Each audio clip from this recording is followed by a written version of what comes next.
Ahí está. Hola, ¿me escuchan?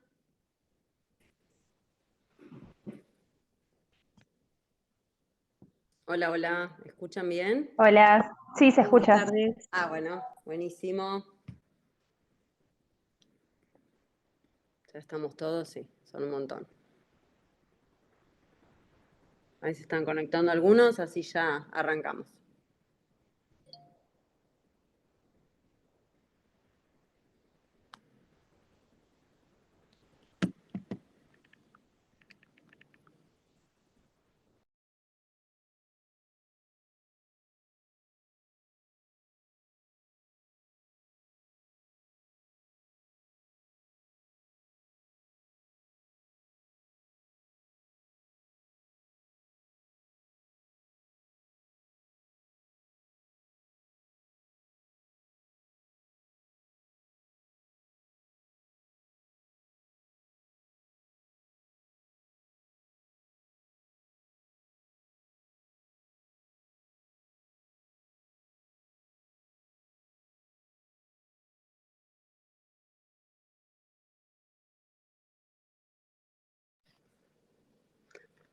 Bueno, ¿cómo andan? Buenas tardes.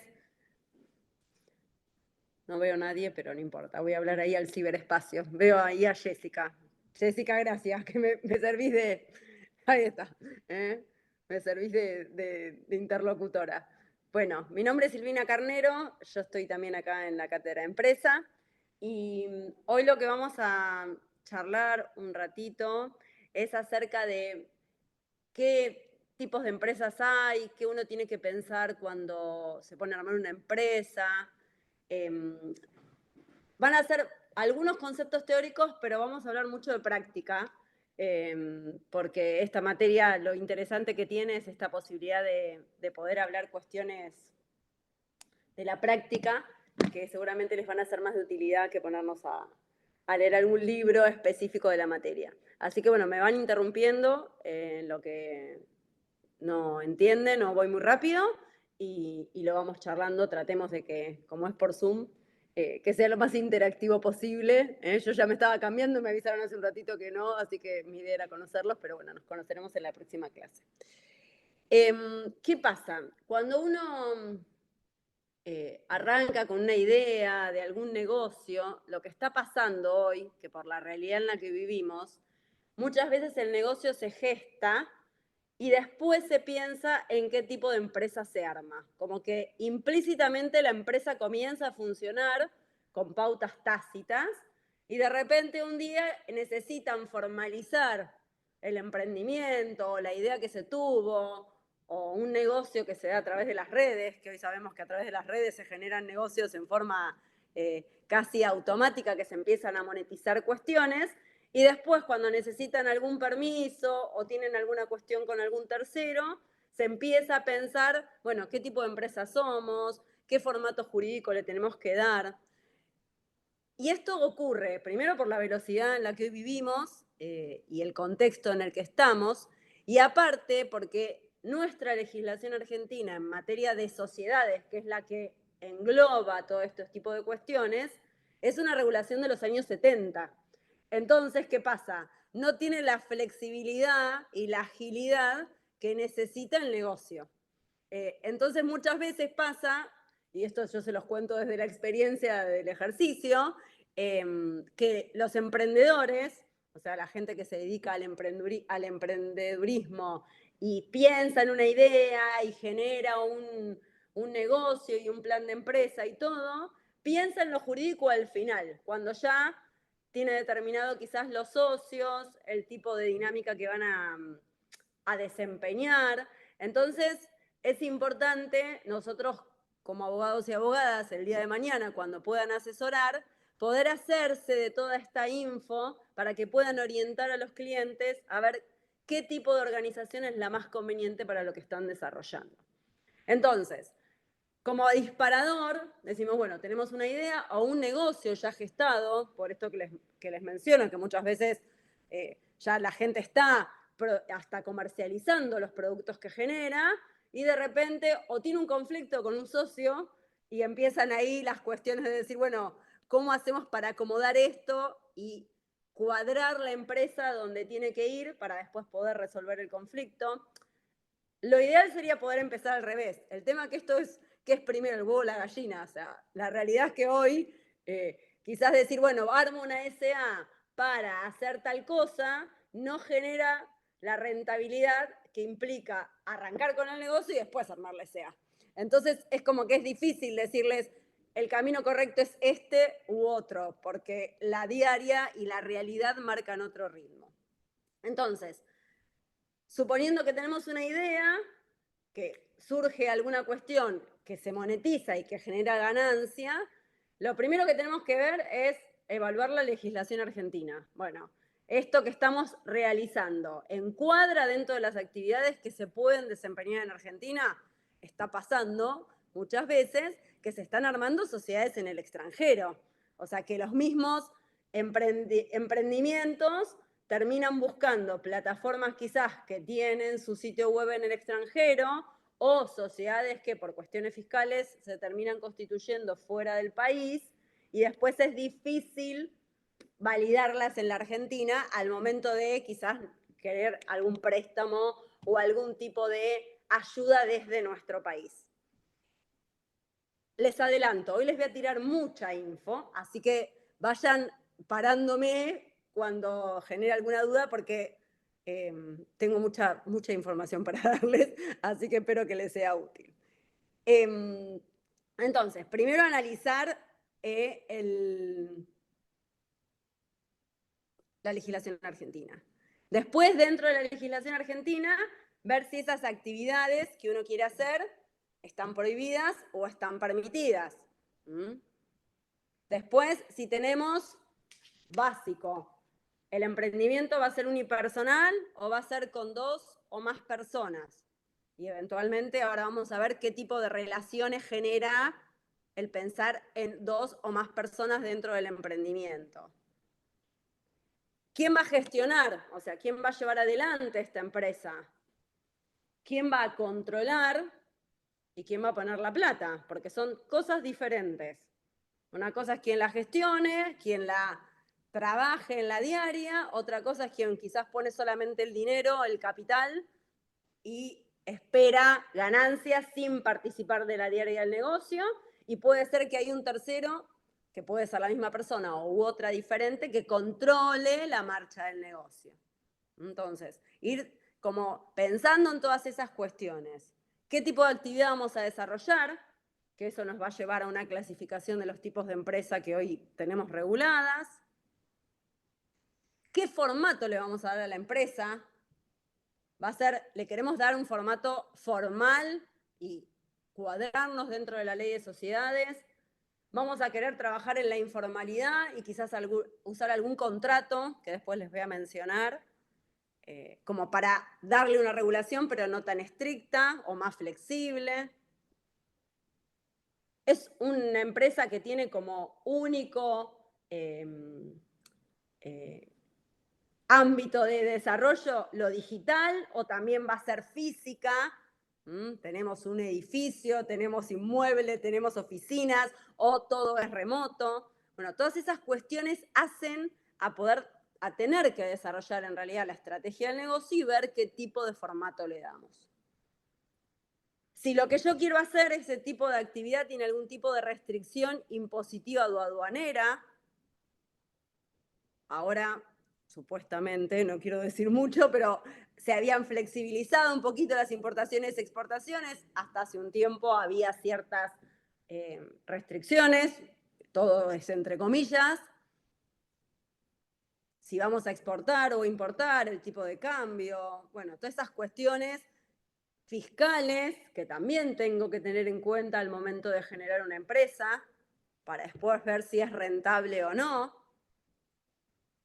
Voy a necesitar personal o lo puedo hacer yo como emprendedor, como persona que gestó la idea, o voy a necesitar ayuda y esa ayuda la voy a necesitar interna o externa. Es decir, voy a contratar a alguien puntualmente para prestar alguna determinada actividad o necesito empleados. Y eso obviamente me va a llevar a otro tipo de decisiones. ¿En qué jurisdicción voy a actuar? Y esto es súper importante después cuando avancemos un poquito más en la clase. Una cosa es trabajar en provincia de Buenos Aires y otra cosa es en Cava. Ya de por sí, registrar una sociedad en provincia de Buenos Aires tiene ciertas cuestiones que no tiene Cava, y Cava es mucho más estricta, la Ciudad Autónoma de Buenos Aires, en la inscripción de sociedades a través de IGJ. Entonces, es importante también esta decisión. Bueno, ¿dónde vamos a no dónde vamos a funcionar, dónde nos vamos a inscribir, dónde vamos a comenzar la inscripción registral de esta empresa, si es que necesitamos eso? Acá vamos a otra provincia que quizás tenemos algún tipo de beneficio. Hay provincias que, por ejemplo, tienen beneficios para los transportes en las patentes. Bueno, nada, o sea, son cuestiones que después uno, cuando entra en el análisis más finito de la empresa, empieza a tener en consideración. Y la última pregunta que yo me haría, que en realidad quizás es la primera, que un poco es como arranqué la clase, es decir, bueno, ¿cuál es la oportunidad para comenzar a formalizar esta empresa? Antes de iniciar la actividad, ¿necesito darle toda esta forma o arranco, evalúo el mercado, analizo la competencia, veo si tengo clientes y después me pongo a pensar en lo demás? Entonces, el tema de la oportunidad también es muy importante. Y yo les digo, no les digo el 100%, pero el 95% de los casos en los que yo intervengo, y no por hablar de mí, sino por contarles cuestiones prácticas, vienen con ya el negocio funcionando, con un socio que se va. O sea, en general ya la cuestión viene caminando sobre ruedas. No es que dicen, bueno, mañana quiero poner un negocio de tal cosa. En general ya se viene con el negocio y lo que se trata es, como les decía antes, de darle algún tipo de formalidad a esta cuestión. Entonces, tenemos la idea, nos hacemos todas estas preguntas, que estas preguntas no son sacramentales ni taxativas, sino que son meramente orientaciones para tener como referencia y empezar a puntear cuando uno se sienta a hablar con una persona que quiere constituir una empresa. Tomamos la decisión de encarar, bueno, vamos por el camino de la formalidad o la informalidad. Y saber que si hay formalidad o informalidad, en cualquiera de las decisiones que tomemos va a haber riesgos. Los riesgos van a estar en siempre. O sea, no es que porque uno haga todo formal vas a no tener riesgos. Tendrás de otra índole. Pero siempre en un negocio hay riesgo porque hace al desarrollo de la actividad. Y hay un término que se usa en materia de negocios que es el apetito del riesgo. O sea que se supone que es proporcionalmente igual. Cuanto más riesgo, más ganancia, a menos riesgo, menos ganancia. Y esa decisión es una decisión política de los dueños, que dicen, bueno, nos vamos a arriesgar a más, porque quizás si nos sale bien ganamos más, o no, trabajamos chiquititos, desde la formalidad, con cero posibilidades, en realidad el cero no existe en los negocios, con poca probabilidad de equivocarnos, porque no queremos arriesgar tanto. Y eso es una cuestión totalmente de decisión política. Uno tiene que saber que cuando arma una empresa va a generar distintos tipos de relaciones y hay que evaluarlas desde cada una de estas facetas. Por un lado vamos a tener relaciones internas, es decir, cómo se conectan los propietarios entre sí, quiénes son los propietarios. Ahora nos vamos a meter un ratito a charlar de las empresas familiares y la complejidad de ese tipo de empresas en lo que es las relaciones internas puntualmente. Entonces, las relaciones internas desde los propietarios con la dirección, o sea, que no siempre coinciden. y de los propietarios con la gestión y con la dirección, que son tres patas de lo mismo.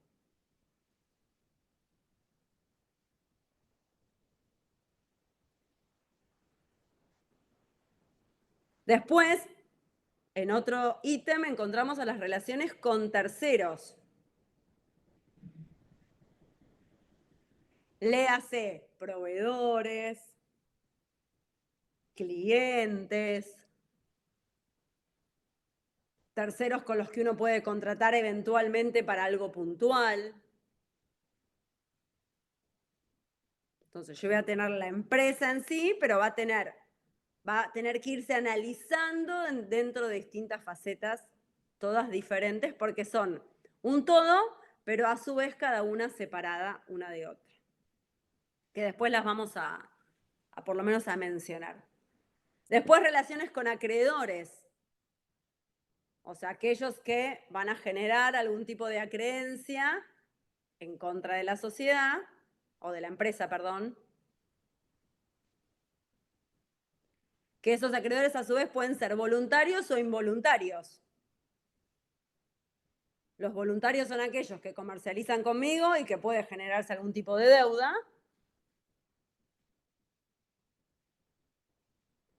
Y los involuntarios son, por ejemplo, que con un bien de la empresa se atropella a una persona y se genera una lesión o un daño. Esa persona obviamente no quiso contratar conmigo ni tener ningún tipo de relación conmigo, pero termina siendo un acreedor involuntario de la organización. Entonces eso también vamos a ver de qué manera yo lo cauciono o lo preveo al momento de armar el esquema de la organización. La relación interna, trabajadores, o sea, la relación de la organización con los trabajadores, ya sea en relación de dependencia o como contratados que prestan un servicio.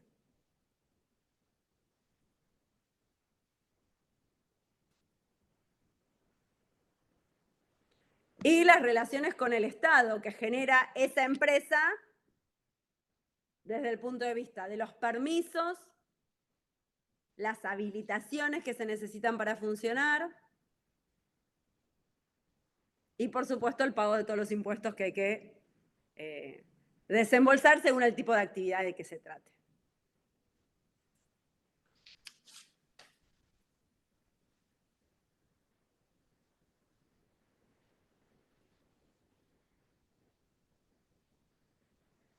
Si hablamos de tipos de empresas, esto sería como lo preliminar. Bueno, yo pienso la idea o ya tengo desarrollado el negocio, voy pensando si voy a querer hacer algo formal, informal, si está en redes, si es físico, si es solo tecnológico.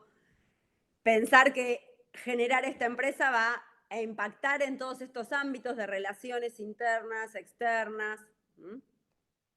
Entonces, es importante segmentar qué tipo de empresa soy, porque el segmentar el tipo de empresa te permite evaluar la viabilidad económica, o sea, si yo me puedo insertar en el mercado, si yo no tengo claro a qué tipo de empresa pertenezco, no sé con quién compito,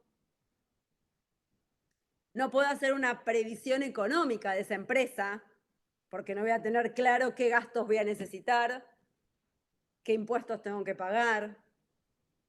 Es necesario segmentar la empresa para ubicarla en un sector determinado de la sociedad y desde ahí poder empezar a trabajarla.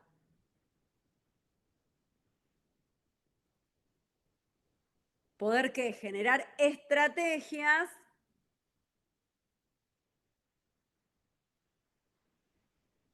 para ver cómo me meto en el mercado, quiénes son mis clientes, quiénes son mis competidores. Se usa en materia de negocios un término muy que yo lo uso en la vida real, en mi vida personal, que es la propuesta de valor. O sea, ¿qué es lo que yo puedo ofrecer que me distingue del resto? Y la propuesta de valor es en los que uno siempre tiene que trabajar, y yo les digo de lo personal, bueno, digo, yo como persona, ¿qué puedo ofrecer? Y desde ese concepto, las empresas también tienen que pensar cuál es la propuesta de valor, en qué se diferencian para que la gente los elija a ellos y no elija a otros.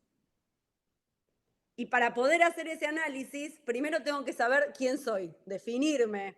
Bueno, ¿quién soy? ¿Dónde estoy ubicada? ¿En qué sector me ubico? Porque así voy a poder hacer un análisis consciente de dónde estoy parado. Siempre, otra de frases que uso de cabecera, es que la verdad te hace libre. O sea, tener información es lo que te permite a vos tomar decisiones en forma correcta. No sé si correcta porque uno se puede equivocar igual, pero con información uno puede tomar decisiones porque tenés como la data para saber dónde estás parado. Bueno, en estas clases que han tenido, seguramente han empezado a hablar de que la organización de por sí es un ente diferente, pasa a tener vida propia independientemente de los dueños, de los empleados y de lo que haga. Y es importante conocer la identidad de esa empresa para después poderla hacerla crecer y poder identificar qué es, qué tiene para ofrecer y cuál es la propuesta de valor, que es lo que mejora, hace al mundo mejor, supuestamente en un paradigma un poco más utópico, pero esa es la idea, que todas las organizaciones como las personas hagamos un mundo mejor. ¿Qué tipos de empresas hay? Así desde lo teórico podríamos clasificarlas en 5 o 6 clasificaciones. Esto no lo vieron, ¿no? ¿Con nadie? ¿No? Bien, buenísimo. Perfecto, gracias. Según el tamaño, puede ser microempresa, pequeña empresa, mediana empresa o gran empresa. Microempresa es menos de 5 trabajadores, pequeña es de 6 a 50, mediana es de 50, de 51 en realidad, 200, y gran empresa más de 200. Entonces, ¿qué voy a hacer? Micro, pequeña, mediana o grande. Y eso me va a dar cierta información para también ver qué estructura jurídica le doy, si tengo algún tipo de beneficio o exención impositiva. Entonces es importante clasificar a la empresa como micro, pequeña, mediana o grande. Otra clasificación es según Doctora, la propiedad. ¿podría repetir las cantidades? Sí, obvio, Lisa. Es Gracias. menos de 5, microempresa. Entre 6 a 50, pequeña empresa. De 51 a 200, mediana empresa. Y grande, más de 200.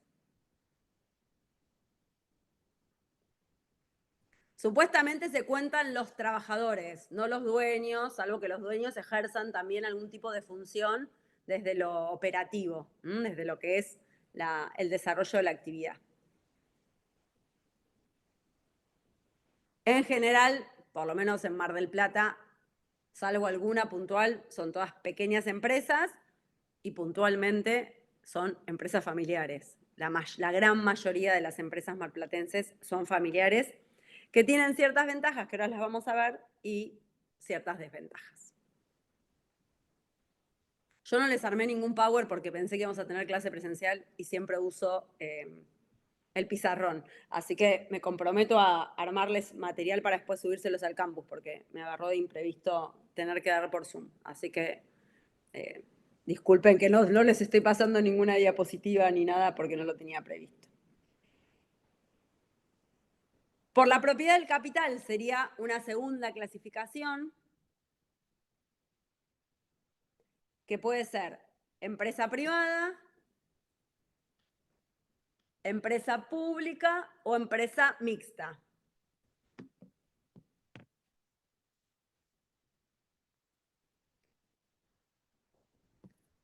La privada es aquella donde el capital, la propiedad del capital, es 100% privada. La pública, obviamente, son recursos del Estado. Y la mixta, donde tiene participación estatal y participación privada.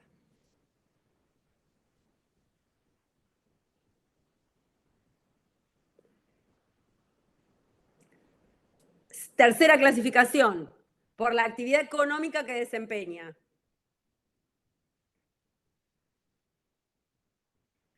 Puede ser de empresas del sector primario, que es todo lo que es agricultura, ganadería, minería, o sea, toman recursos naturales y los transforman. Empresas del sector secundario, que es todo lo que es industrial, es decir, procesan todo lo que son los productos para sacar un producto diferente. Sector terciario, que sería todo lo que es prestación de servicios, servicios médicos, servicios jurídicos, servicios contables, todo tipo de servicios entra dentro del sector terciario.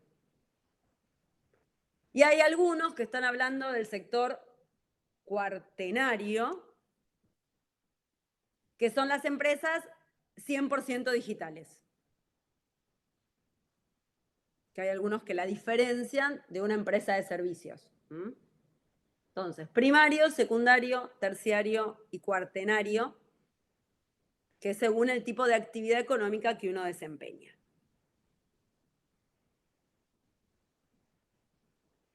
Cuarta clasificación, cuarta, ¿no voy? Sí, cuarta clasificación, por el ámbito donde se desarrolla la actividad, que puede ser local, regional, nacional o internacional. ¿Puede repetir, profe? Sí, local, regional, nacional o internacional.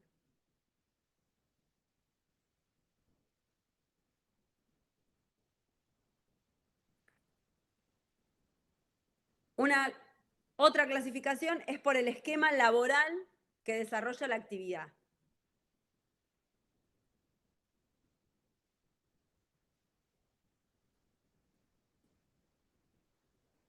Y así tenemos empresas con trabajo 100% presencial. Son aquellas empresas en las que necesito sí o sí que los empleados estén físicamente en la organización para desarrollar la actividad.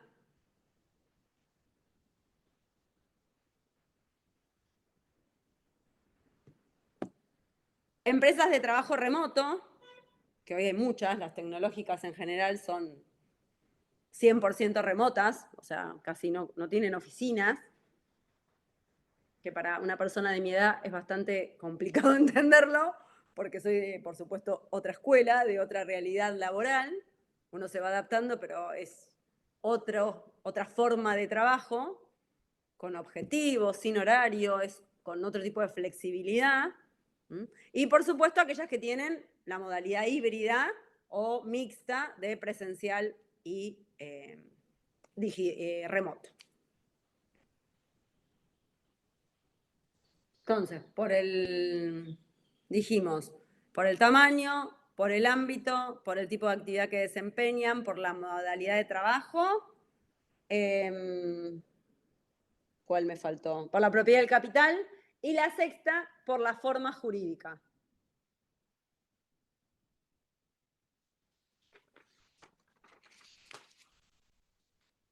Entonces, la forma jurídica lo vamos a ver, pero lo vamos a charlar dentro de un ratito. Antes quiero hacerles otro tipo de consideraciones. Por la forma jurídica es determinar si vamos a usar un formato más estructurado en la ley de sociedades o vamos a usar alguna forma más flexible que quizás con algún contrato y un tipo de sociedad más no quería decir flexible, pero más laxo, con los riesgos que eso conlleva, que si ya vieron sociedades seguramente vamos a estar en tema, y si no, por lo menos les hago alguna mención y después van a profundizar estos temas en sociedades.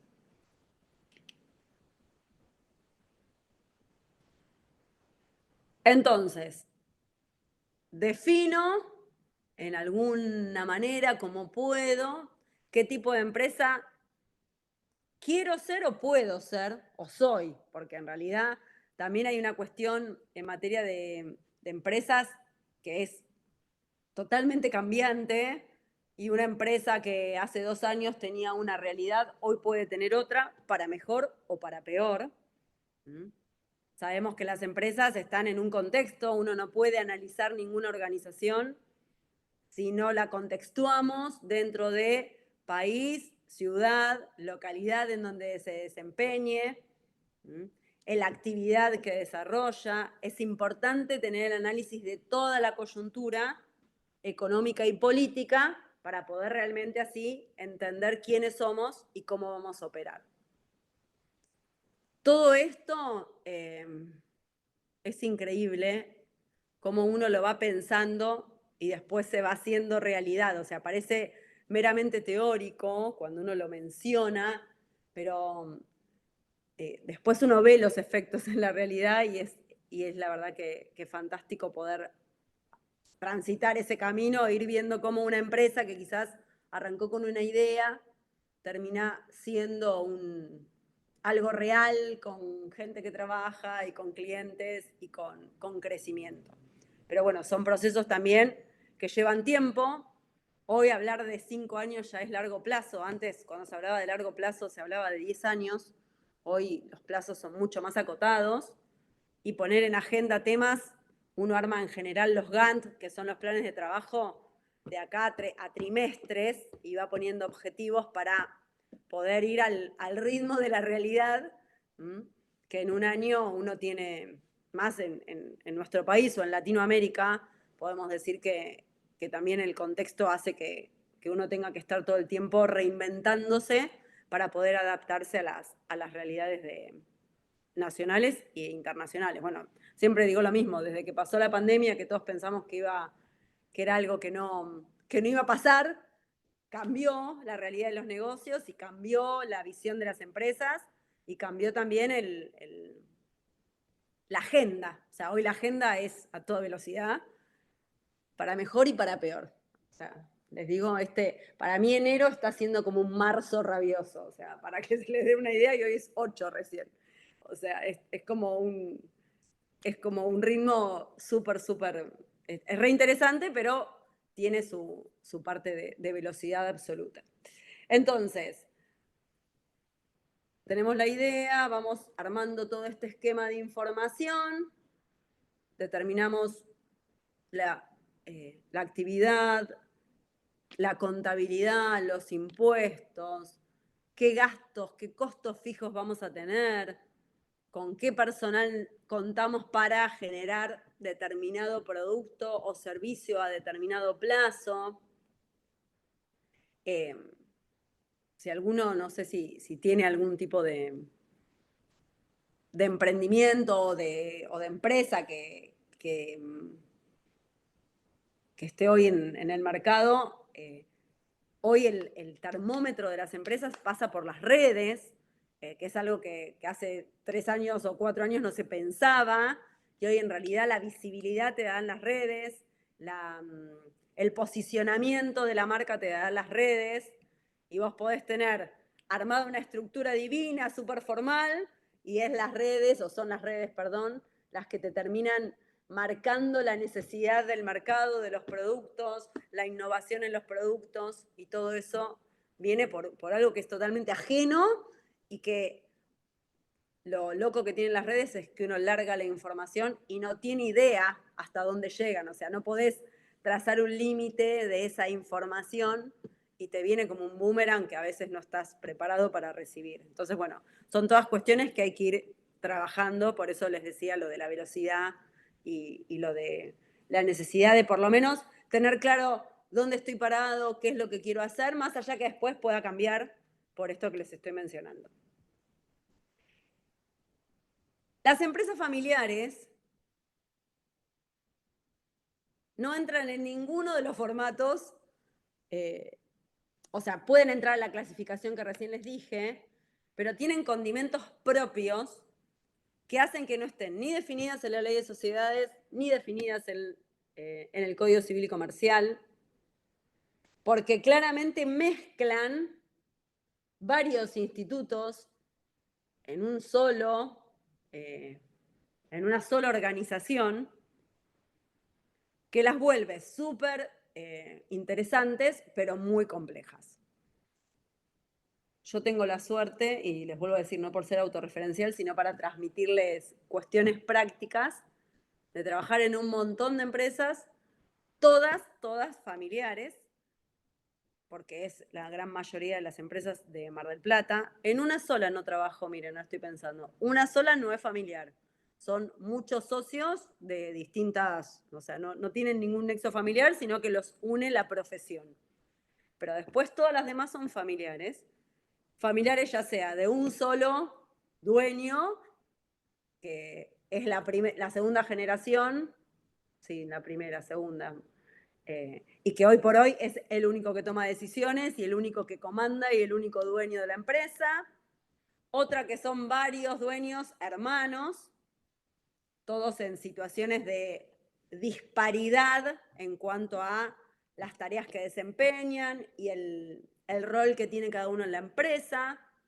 Otro que también son hermanos, cada uno encargado de distintas unidades de negocios, o sea, dentro de la empresa se habla de distintas unidades de negocios según la actividad. Una misma empresa puede tener varias actividades que desempeñan con la misma razón social. Otra que es un matrimonio, otra que es un exmatrimonio. Entonces, bueno, otras que son primos porque los padres fallecieron. Y claramente todo eso abre un abanico de posibilidades, diría casi infinitas. Porque, ¿qué pasa? Las organizaciones, si bien son entes diferentes a los dueños y a los miembros que la componen, no dejan de estar formadas por personas. Y las personas tenemos esa magia, que es que somos todos diferentes, con intereses diferentes, con intenciones diferentes, con objetivos diferentes, y que vivimos la vida diferente uno de otro. Y eso atraviesa a la empresa familiar. Entonces, la empresa familiar no vamos a poder definirla. Podemos decir que puede haber 3 tipos de empresa familiar. En general, la empresa familiar se asocia entonces o se relaciona con empresas en las que la familia forma parte de la misma. Pero ese formar parte puede ser desde 3 aspectos diferentes. Puede ser que una empresa sea familiar porque el poder político lo ejerce la familia. Es decir, se toman las decisiones en el seno de la familia y se traspasan a la empresa. Otro tipo de empresa familiar es la empresa familiar en la que la familia no solamente ejerce el poder político, sino también que gestiona la empresa. O sea, es el que toma las decisiones por afuera de la empresa, pero además después las ejecuta. Es el que está en la diaria, que son gerentes después, son los directivos de la empresa. Y hay un tercer formato de empresa familiar en la que además la familia puede ser la dueña del negocio, es decir, la propietaria del capital. Puede ser en otra que no, que se arme una sociedad que manejen terceros, pero la familia sigue tomando las decisiones. En general, las empresas familiares nacen para satisfacer como necesidades propias, después se dan cuenta en que es rentable y sigue siendo el negocio de la familia. Tenemos 10 millones de ejemplos en Mar del Plata. Seguramente ustedes, si estarán en contacto con alguna empresa familiar.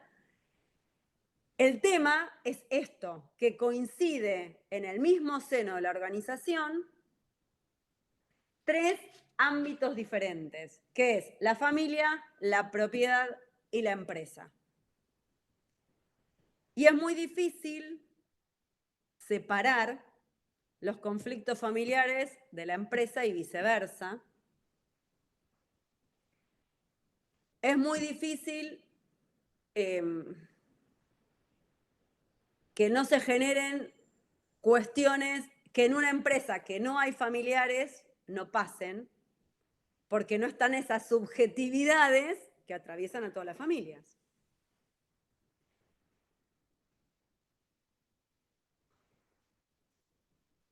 En general, las empresas familiares se caracterizan por ser más informales que las que no son familiares. Esto no quiere decir que las que no son familiares no son informales, porque de hecho conozco empresas que no son familiares que son informales. Y cuando veamos en la próxima clase responsabilidad social empresaria, voy a ahondar un poquito más en esto de la formalidad y de los procesos y de todo esto. Pero como en general las empresas familiares nacen de esto, de decir, bueno, nosotros arrancamos como familia a hacer pastas y de repente nos dimos cuenta que tenemos varias sucursales de casa de pastas, pero arrancamos porque la nona hacía pastas y le salían bien y las empezamos a vender y de repente tenemos una cadena. Entonces es muy probable que la empresa familiar crezca en esa sensación de, bueno, la familia sigue trabajando y se van sumando familiares porque cada vez es más grande, da por supuesto un montón de cosas, como que se dan por tácitamente reconocidas un montón de cosas que después generan dificultades. ¿Por qué? Porque primero hay un factor muy importante en la familia, que es la confianza, que tiene una contracara, que es la desconfianza. Y que esa desconfianza atraviesa a la empresa, aunque esa desconfianza no esté dada o puesta en la organización en sí. O sea, no sé si me estoy explicando, sino que se generan como todos entredichos en el seno de la familia que después traspolan a la organización y quizás contaminan la organización por cuestiones meramente familiares. Y cuando hablamos de familia, podemos hablar de familia desde matrimonios, madres solteras, padres solos, hermanos, primos, las más complejas en general, sin hacer ningún tipo de subjetividad, es cuando hay parientes políticos, o sea, cuando empiezan a venir las mujeres, los maridos, porque empiezan las cuñadas, los cuñados, los suegros, bueno, ahí es cuando empieza a complejizarse un poco más. O cuando la idea era de la mamá y el papá, por decir una familia tradicional, no tiene que ser así, y después vienen los hijos, y hay un hijo más vago que los otros, y ese hijo más vago además es el que menos trabaja, pero el que más plata saca, porque todos siempre vivieron de la misma bolsa. Es como muy complejo. Características de las empresas familiares es que en general tienen una forma jurídica y en la práctica no se respeta esa forma jurídica. En general, en las empresas familiares hay una sociedad, por ejemplo, SA o SRL, es indistinto, en el que se dice que cada uno tiene el 33% de la propiedad. Estoy dando ejemplos. Pero después en la vida real no se respetan esos porcentajes. Quizás uno saca plata para comprarse la casa, el otro saca para el auto, el otro viaja, el otro no trabaja. Entonces no hay coincidencia entre la estructura jurídica y la realidad del negocio. Muchas veces, también en las empresas familiares, lo que pasa es que el poder político no coincide con la gestión. Esto que les decía antes, son 3 patas: poder político, gestión y propiedad del capital. ¿Por qué? Porque las decisiones las toma el padre, que fue el fundador de la empresa, y les impone a los que están en la gestión determinadas decisiones que van en contra de lo que ellos quizás decidirían por estar al frente del negocio. Pero como es el que ejerce el poder político en el marco de la familia, te cambia el sentido de la organización a ese rumbo.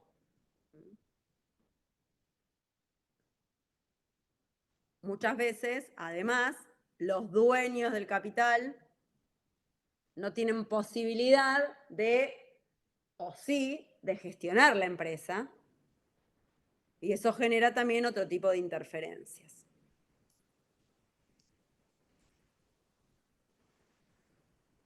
Otra cuestión compleja en materia de empresas de familiares son las sucesiones, es decir, el traspaso, seguramente han escuchado, de primera a segunda generación y de segunda a tercera generación. Hay una regla en materia de empresas, en la jerga en realidad, que dice que la primera generación la funda, la segunda la hace trabajar y la tercera la detona o la explota, porque en general la tercera generación viene obviamente con otras necesidades y ya con otra idea de la empresa. Entonces, el traspaso de primera a segunda y de segunda a tercera es como lo más complejo.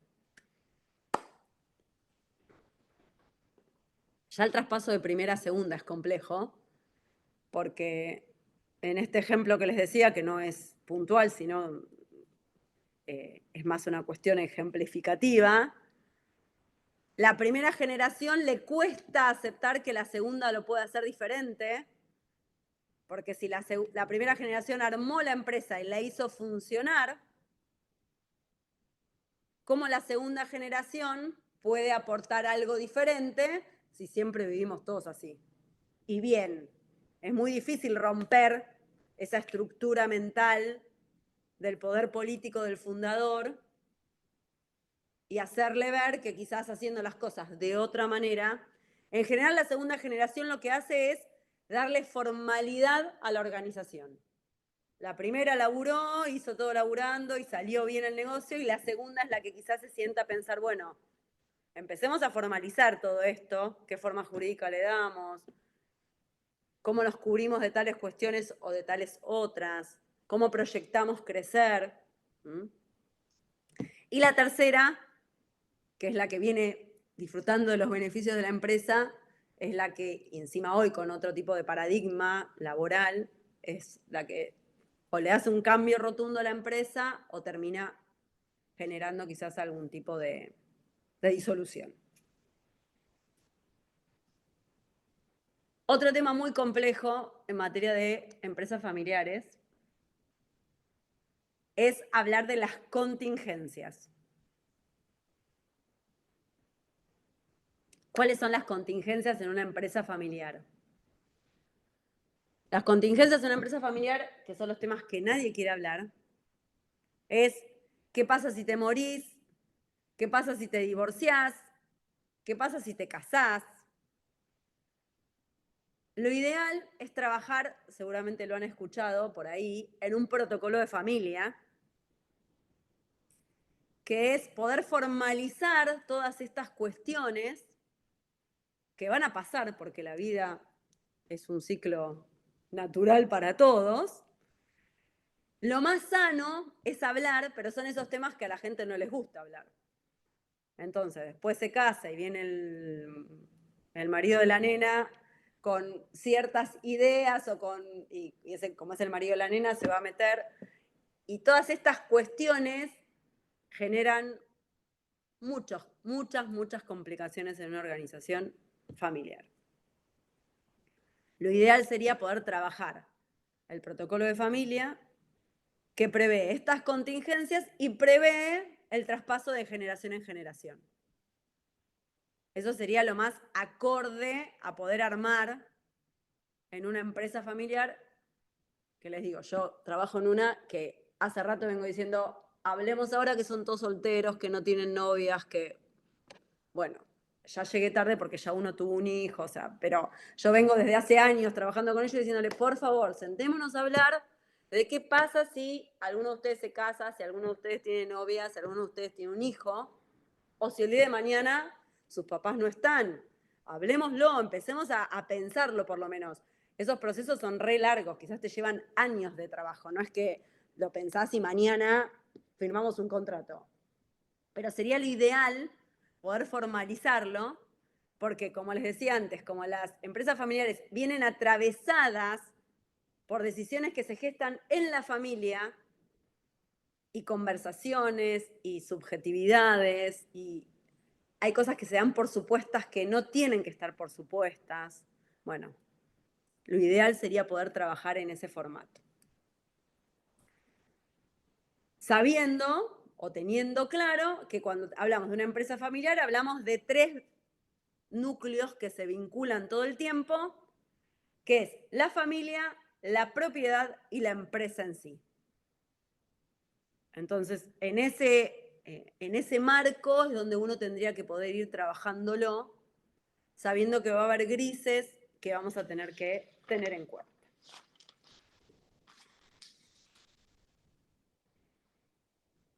Otro tema que es súper complejo en materia de... Les estoy tirando todas pálidas de las empresas familiares, pero en realidad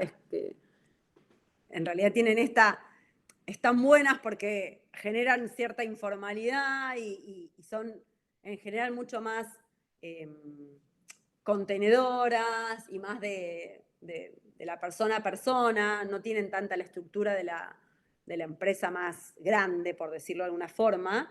O sea, tienen esto más de que uno se maneja con más llegada a los dueños y más trato informal, pero tenés todo este lado B que a nosotros como operadores del derecho nos desafía un montón en pensar, porque después les voy a decir algo, cuando pasa algo, obviamente la culpa es de la abogada. Entonces, bueno, uno tiene que ver de qué manera va encaminando todo para que después no digan, che, la abogada no dijo. Bueno, no, la abogada o el abogado, ¿no? Nada, saber que uno puede ir trabajando o detectando algunas cuestiones en este tipo de empresas para poder formalizar y uno queda resguardado. Un tema más puntual de las empresas familiares, que es lo más importante o lo que en realidad mueve a las empresas familiares son los valores. Como que es el cimiento de la familia, o sea, es lo que define a la empresa familiar. Decir, bueno, estos son los valores que compartimos, que muchas veces están tácitamente expresados, no es que hay un documento que los exprese, pero tácitamente expresados, y desde ahí se construye toda la organización. El tema es cuando esos valores, como se supone en las empresas familiares, lo que se caracteriza también es que son empresas pensadas a largo plazo, porque es la intención de decir, bueno, seguimos el legado familiar, todos nos vamos a dedicar a la casa de pastas, todas las generaciones, entonces cuando uno piensa en una empresa familiar, piensa en algo para dejar a las generaciones futuras, que quizás otro tipo de empresas no tienen esa visión. Dicen, bueno, hoy hacemos esto y mañana otra cosa. La empresa familiar, en general, esto no digo que las empresas vayan mutando, pero que en general lo piensan como decir, bueno, esto es lo que hizo la familia y va a seguir la familia haciéndolo. Entonces, en general se miran a largo plazo. El tema, y sin querer ser redundante, es que como se miran a largo plazo y parten de ciertos valores, es sostener esos valores en el tiempo, en las generaciones que vienen. Y ese es el mayor desafío porque es algo que se construye tácitamente desde la familia. Entonces es muy difícil poder acompañarlos en ese sentido porque es algo que se gesta en el seno de cada una de las familias fundadoras o que después participan, porque hay algunas que se van sumando, no sé, a medida que se arman nuevas familias conexas con esa o se suma otra familia más. Bueno, hay para hablar, podríamos estar hablando horas de empresas familiares, porque aparte es un tema muy apasionante en cuanto a también quién ejerce el liderazgo, porque hay algunos miembros de la familia que innatamente son buenos líderes y parte de la organización lo sigue, y quizás el que es el dueño realmente no tiene ese carisma y ese liderazgo y no puede terminar de comunicar al resto de la organización lo que pretende de la empresa familiar. Es increíble cómo uno puede, seguramente han escuchado hablar de la diferencia entre un jefe y un líder, y es increíble cómo uno puede percibir cuando una persona de la empresa es jefe, que baja órdenes y nada más, y cuando uno es líder y en realidad transmite lo que uno requiere o lo que uno quiere del otro, y como mágicamente la gente se acopla. Es fantástico poder ver eso. Y en la familia se ve muchas veces padres líderes o padres jefes y los hijos con otro perfil, y eso genera roces, envidias, competencia, más allá de los sueldos, que muchas veces hay familiares que cobran un montón de sueldo y no ponen la misma dedicación que el resto. Tremendo. Es tremendo. Estoy pensando todo lo que veo a diario y es tremendo. Esto no quita igual que en las empresas no familiares no pase lo mismo, que no haya líderes y haya jefes y haya cuestiones de diferencia de sueldos, pero ahí como que se resuelve más fácil, porque en realidad dejas el trabajo y te vas a tu casa y terminó. Acá es como que el problema arrastra y contamina todo el resto de los ámbitos, porque es empresa, familia y propiedad, todo mezclado todo el tiempo. Y todo el tiempo como que vas a una reunión familiar y se sigue hablando de lo mismo, y si te enojaste en el trabajo con tu hermano porque hizo una cosa u otra, después tenés la cena de Navidad y seguramente vas a estar enojado con tu hermano. Entonces, bueno, es bastante complicado el tema de la gestión de las empresas familiares. Dicho todo esto, y solo mencionando, para que no se les haga eterna la clase, solo mencionando dentro de la sexta clasificación que vimos de tipos de sociedades, vieron que vimos por el ámbito, por el tamaño, etcétera, y la última que nos había quedado era la forma jurídica. Cuando hablamos de forma jurídica, la primera pregunta que nos tenemos que hacer es si es una empresa unipersonal, que no deja de ser una empresa, cuando aunque sea uno solo sea el dueño, o sea una empresa que tenga dos o más socios, o dos o más personas que lo componen. Y sean una o sean otra, también definir qué tipo de responsabilidad quiero asumir frente a los terceros que van a contratar con esa empresa.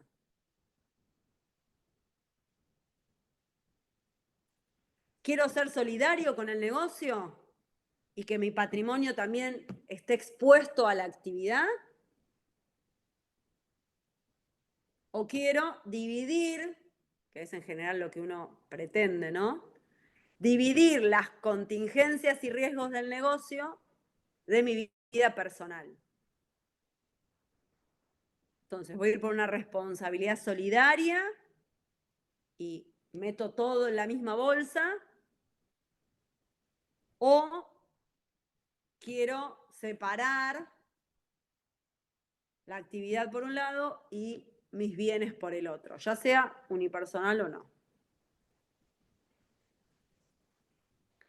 Entonces, definido esto, si soy uno solo o somos dos o más, y qué tipo de responsabilidad queremos asumir, tenemos dentro de la ley de sociedades, que es la 19.550,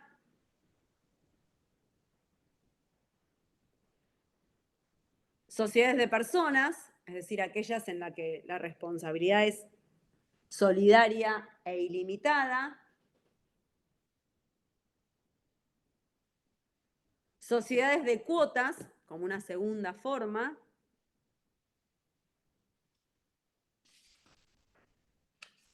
y sociedades por acciones.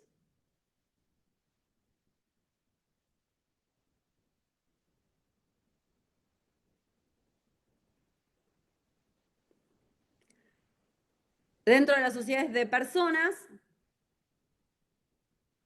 solo se las voy a mencionar porque esto lo van a ver en recontra detalle en sociedades, y si lo vieron, avísenme, así no les repito la información. Pero dentro de la que son sociedades de personas tenemos a la de capital industria,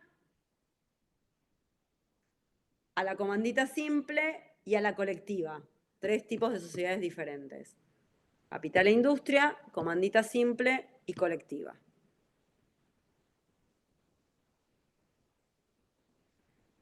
Estas 3 tienen esta característica. La actividad, obviamente, la organización va a ser distinta, pero si después hay un problema, mi patrimonio también va a estar afectado a poder ser objeto de reclamo por parte de los acreedores.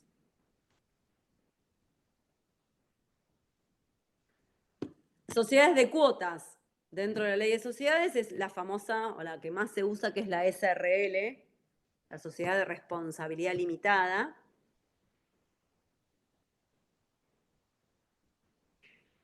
Y es la que más se usa porque es la más sencilla de armar y la más sencilla de llevar jurídicamente hablando. O sea, es como la que tiene menos exigencias, es la que más se usa. Aunque después desde lo negocial tiene ciertas dificultades. Pero bueno, en general es la que más se usa en la práctica. No necesitas escritura pública, un capital mínimo de 12.000 pesos. O sea, tiene un montón de cuestiones súper dinámicas. En general se usa la SRL, ¿por qué? Porque en la SRL los socios, si quisieran transmitir su participación, que se llaman cuotas partes, necesitan que el resto de los socios le presten conformidad, porque esto se inscribe en el organismo de Contralor. ¿Y qué pasa? Yo elijo, o en general uno elige la SRL, porque yo me voy a garantizar. Yo inicié el emprendimiento con Ivana. Digo Ivana porque es la que me aparece acá en la pantalla.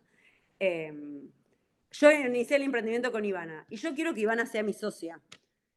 Si fuera una sociedad anónima, como el nombre lo indica, el traspaso de las acciones en una sociedad anónima no necesita la conformidad del otro, porque no se inscribe en el registro.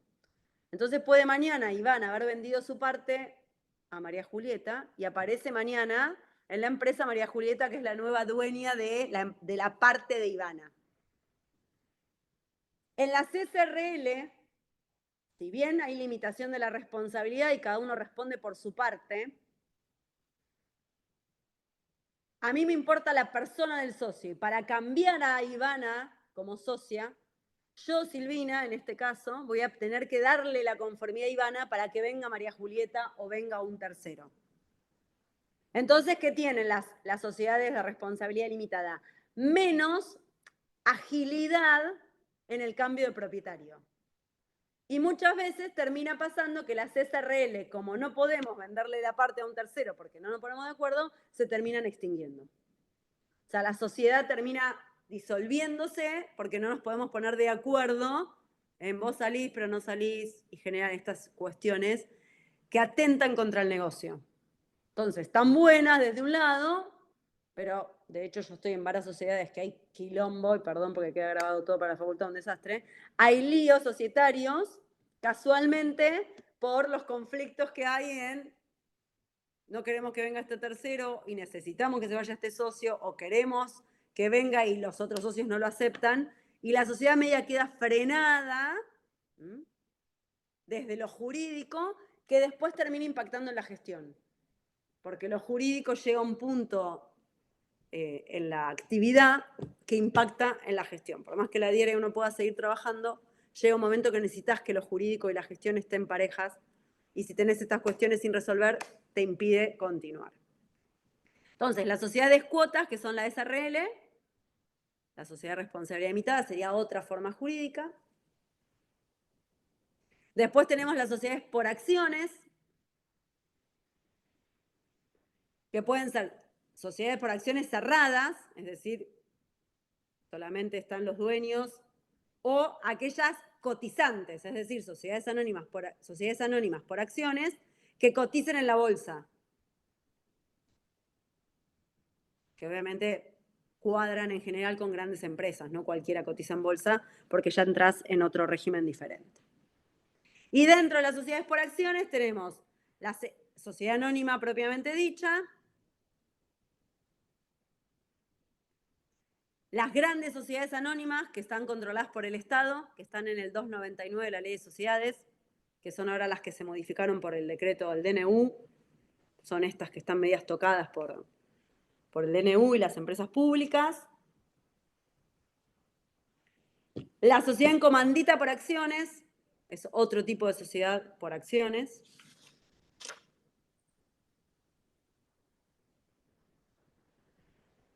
Otro tipo que se incorporó en el 2017 son las SAS, que es la sociedad anónima simplificada, que es una sociedad anónima que permite a un solo socio, pero que hoy no las podés inscribir ni en Provincia de Buenos Aires ni en Capital porque están cuestionadas. No sé si ahora se flexibilizarán, pero por ahora está muy difícil. Hay algunas SAS activas, pero ya se ha medio que limitado la conformación de SAS. Y la SAU, que es la Sociedad Anónima Única, que es por la ley 26944. Perdón, la SAU es la Sociedad Anónima Unipersonal, no única, unipersonal.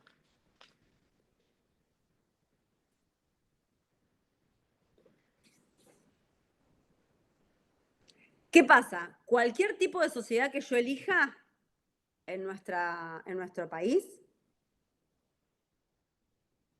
necesita sí o sí ser inscripta en un registro público. O sea, va a existir entre las partes, vamos a firmar el contrato.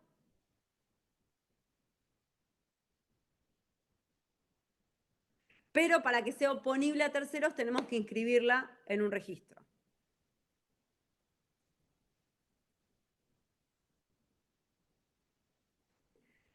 En la provincia de Buenos Aires se inscriben en la Dirección Provincial de Personas Jurídicas,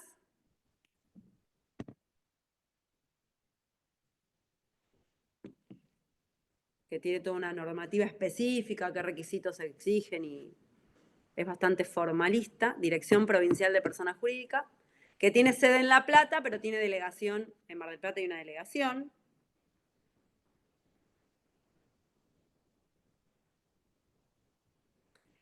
Si constituís la sociedad en Capital Federal, la tenés que inscribir en la Inspección General de Justicia.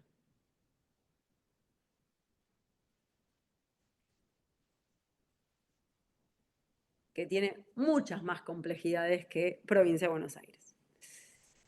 Hasta hace poquito, no sé si hubo cambios, el director de la IGJ es Nissen, el societarista, y tiene criterios propios en bastantes cuestiones, entonces, bueno, no es tan sencillo constituir una sociedad en IGJ.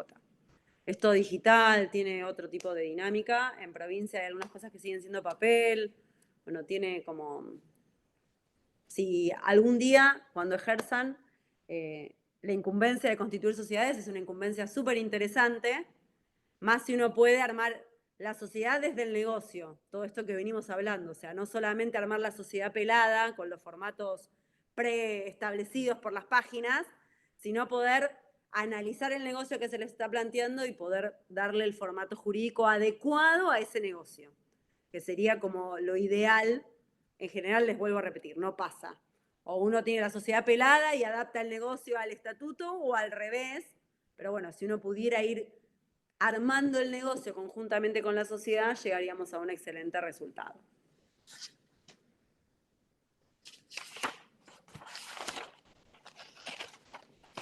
Por el Código Civil y Comercial, y les prometo que les hablo, tendría para hablarles como una hora más, pero 10 minutitos más y los libero.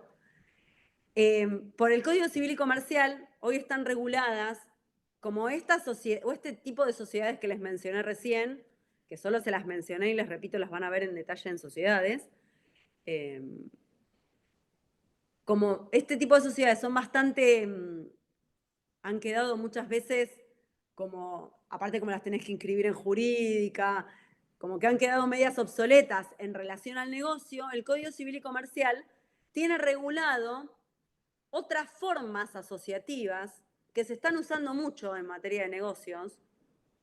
La verdad que se usan un montón, por lo menos yo las uso un montón, que son formas de generar negocios sin caer en la forma sacramental de la sociedad. Entonces, están buenas porque te permite quizás quedarte cubierto en lo que es formalizar un negocio en sí, una empresa, sin caer en el formato de la sociedad. Y tenemos en el 1448 del Código Civil y siguientes lo que se llaman los negocios en participación, el contrato de negocios en participación. Es un contrato que no se inscribe y que uno puede darle un plazo. O sea, le puede poner el contenido que quiera, porque claramente el Código Civil, una de las características es la libertad de contenido. Entonces uno puede armar algún tipo de cuestión negocial sin necesidad de armar una sociedad. Porque no les dije algo que es también como un ABC de las sociedades. Es re fácil armarlas. Es un desastre poder desarmarlas. O sea, armar un negocio es re fácil. Armamos el contrato, lo imprimimos, lo mandamos a jurídica, se terminó. Si queremos desandar ese camino, no.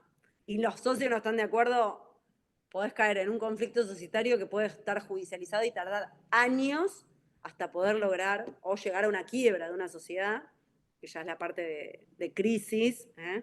Entonces, a veces quizás en una primera instancia está bueno como generar un negocio en participación, probar cómo funcionan las partes, ver qué onda, y después quizás sí formalizar. Yo en general cuando viene un socio que así está medio más como de prestado, no aconsejo como primera medida, armemos la sociedad. No, probemos, armemos un negocio en participación y después vemos cómo seguimos o cómo esto se desarrolla. Después están las uniones transitorias, que están en el 1463 y siguientes del Código Civil.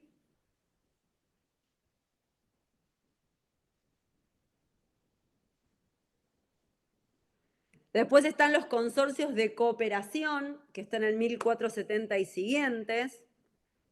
Son todas formas asociativas que se pueden usar para armar algún tipo de empresa o algún tipo de actividad en común. Profe, perdón, las uniones transitorias, ¿qué artículo era? 1463 Ok. y siguientes. Los consorcios de cooperación en 1470 y siguientes.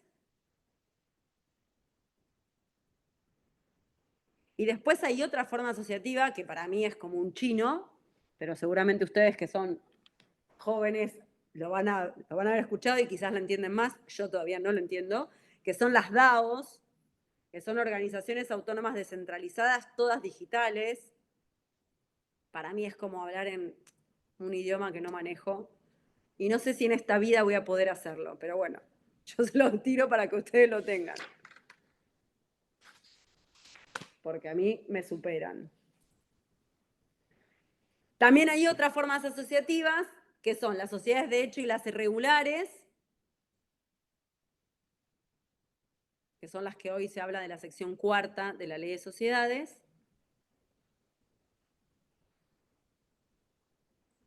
Las cooperativas, que es otra forma de ejercer una actividad, que están en la Ley 2337.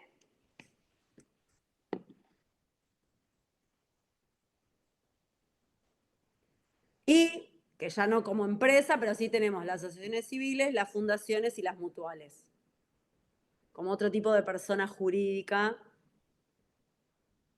que puede quizás hasta interactuar con alguna empresa.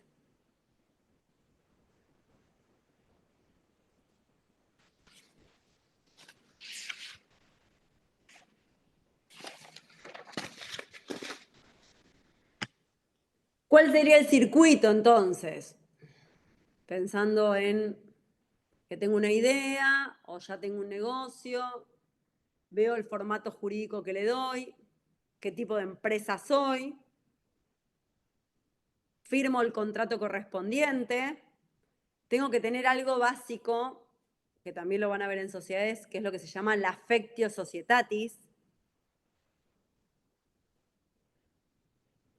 que es esta voluntad de querer hacer algo en común, que es algo que no se puede, es lo que yo les decía hoy puedo tener ganas de una cosa y mañana no tener más ganas, entonces sostener la affectio societatis y todos mirar para el mismo lado todo el tiempo es algo que requiere trabajo diario.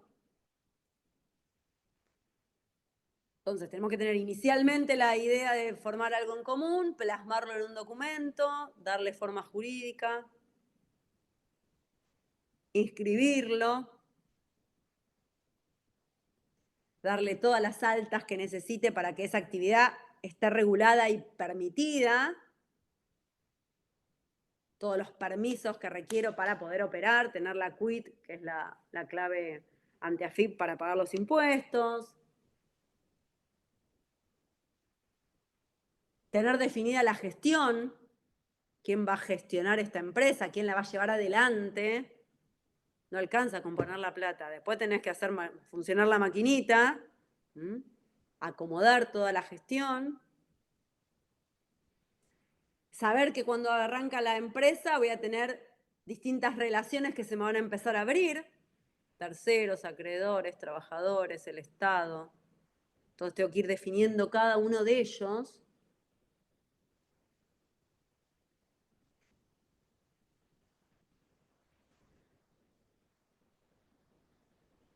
El circuito lógico sería tener la gestión, el control de esa gestión. Hoy no hay posibilidad de llevar adelante una empresa si no hay un control del desarrollo de esa empresa. Y en general, todas las empresas, y si no, no hay posibilidad de operar, el control se hace a través del CRM, o sea, de bases de datos de programas en donde uno puede cargar toda la información y tirando distintos reportes uno puede ir controlando cómo van las distintas áreas. Quizás Seba algo les mencionó de eso en la clase pasada. Pero el tema del CRM es re importante, la base de datos es lo que te da vos la información para controlar la empresa. Profe, ¿qué significa la sigla? Es en inglés, Control Remote. O sea, si te digo, te voy a mentir. Ahora te lo busco y... Sí. No, yo lo hago, una persona. Pero el CRM es la base de datos. Yo siempre hablo de CRM y no sé qué significa la sigla. Ahora te lo paso. Pero en realidad es los distintos sistemas, que hay algunos que están en la nube, otros están en los sistemas, y el que se adapte mejor a la actividad, porque encima es un mundo totalmente variable según el tipo de actividad que desempeñes. Y después, ¿cómo haces? Y ya con esto termino. Para proteger a esa organización de todos los riesgos. Mira, Customer Relationship Management es Customer... Me había entendido ese, claro, es C. No, C. Claro, no lo habían mencionado, por eso en clase. Así es esto, Customer Relationship Management. Es como el manejo de toda la información que uno tiene. El CRM lo que hace es linkearte y vincularte todos los sectores de la empresa. Son los software en realidad que se instalan según el tipo de actividad que desarrolles.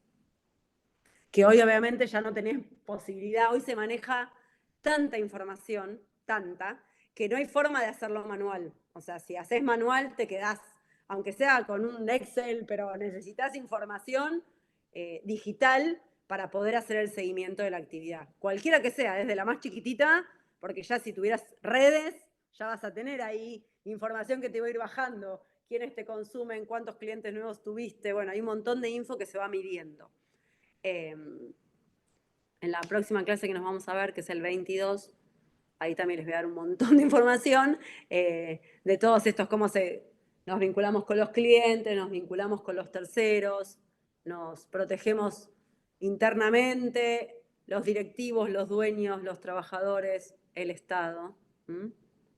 Pero básicamente ese es el panorama muy escueto de los tipos de empresas que hay y qué tengo que pensar para armar una empresa. No sé si les quedaron dudas. Ya son las 9 menos 10. ¿Tuvieron alguna duda? No, profe, muy claro.